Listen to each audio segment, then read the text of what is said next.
Maraming salamat po. Tisilkis. Ayan. So, bibilang kita ng gamit.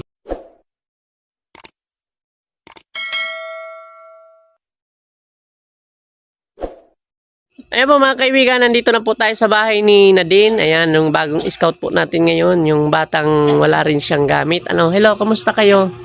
Oh, nadating ka pa lang. Oh, galing school po siya. Ayan, ang kanyang nanay, si... Ano pangalan mo ulit? Ano ate? Marilyn po. Ate Marilyn. Ayun. So, kumusta naman pag-aaral mo? Ayos man? Oh. May tanong ako sa may mga gamit ka pa ba? May mga, ano man, may mga gamit ka sa school? Ano ba mga gamit mo sa school? Paano man ang pagsulat mo? Mahiram lang. Nanghiram ka? Tsaka yung, ano mga wala mo? Ano ba ang uniform mo sa school? Kulay ano? Ate Kulay Marilyn. puti po. Puti tapos yung palda niya. Palda po. Blue. Blue ang palda mo? Tsaka puti yung damit? Ano? So, ibig sabihin, nanghihiram ka din. Ilang buwan na bang pasukan na wala kang gamit? Ayun lang po kasi. Isang buwan. Okay. So, araw-araw ba siya naglalakad, Ate Marilyn? Opo. Pang ilan anak mo ito si, Panganay po. Panganay sa 4 mong anak. Opo. So, may itong bunso. Yung nakaduyan ng angel na baby. So, sa araw-araw niya pag, Ate Marilyn, magkano man ang baon niya?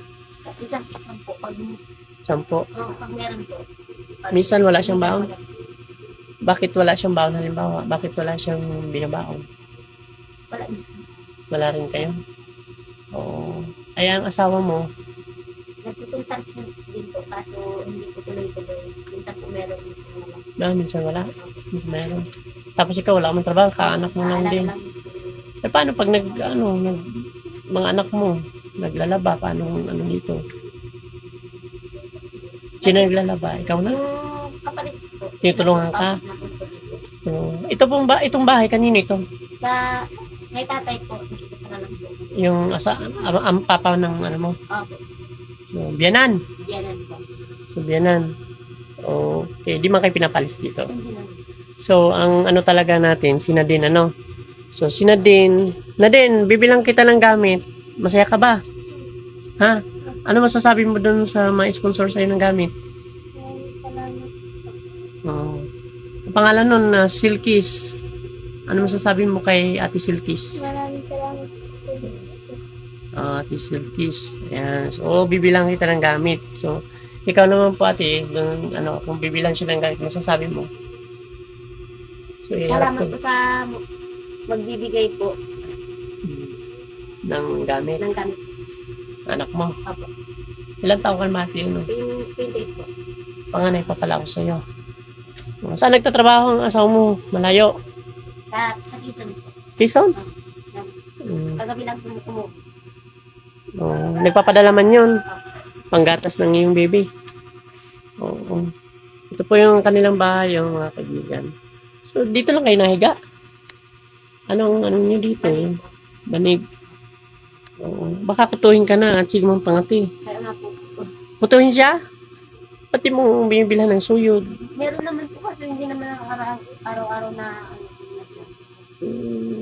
Buti pinapairam ka na din ng mga classmate ng mga gamit. Mababait man ng classmate mo. Ayun. Ito po yung bagong scout ko na bata, si Nadine. Ayun, kawawa din po siya dahil nalaman ko na wala man din po siyang gamit.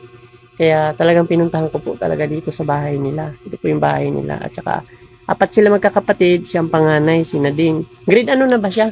Grade 2 po. Grade 2 pa lang siya. Ilan taon na ito si Nadine? 7. 7? 8? Mag-8 pa lang. Mag-8 pa lang. Bakit hindi mo alam? Mag-8 pa lang siya. Okay. Dito lang sa Gabon din yan. Malayo nilakad din niya. Oo Oh, nga. medyo malayo din po ang nilalakad niya mga kaibigan kasi dito din po siya nag-aaral sa Gabon, So ayun. So ito po, ikot ko po kayo sa kanilang tahanan. Ayan. Okay. Bahay nila. Kusina yata nila. Dito sila nagluluto. Ayan. Ayun. Yun. Hindi na ako mapasok yan. Ayan. Okay naman po yung kanyang sabi niya, hindi man daw sila pinapaalis ng kanilang biyanan. So, ang kaya gawin natin, sa sunod na vlog natin sa kanya ay bibilan po natin siya ng ng mga gamit po niya.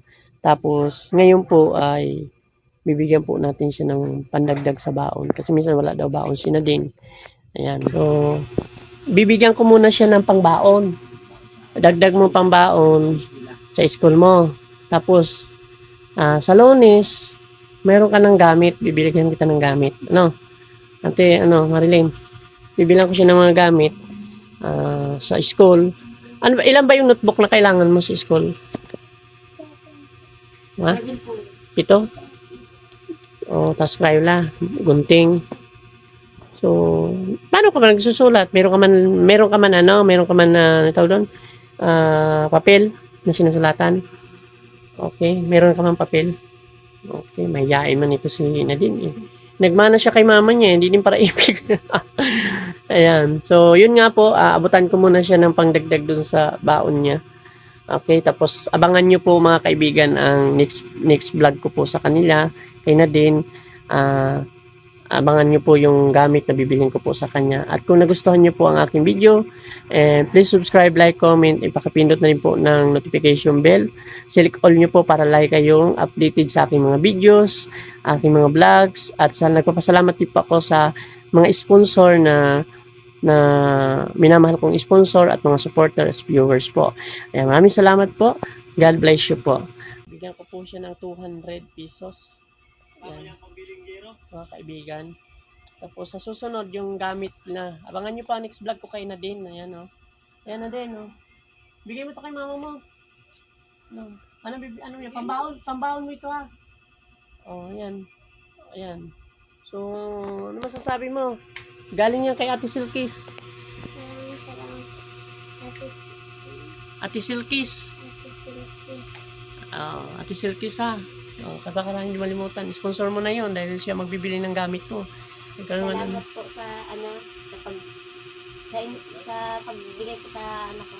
Baon Po. Tapos pati na rin po kay Brother Raymond. Thank you po. Maraming pong salamat. May pangbaon ka na ha. Unti-untiin mo yan. Okay, so bibilang na lang kita ng gamit para masaya ka na makomplete gamit ka. Ha? Mahihayin si Nadine. Yan. Ay mga kaibigan, tayo uwi na kasi hapon na po. Ayan. So, abangan nyo na lang po ang vlog natin. Salamat po. God bless. Bye-bye mga kaibigan. Bye-bye na. Bye-bye.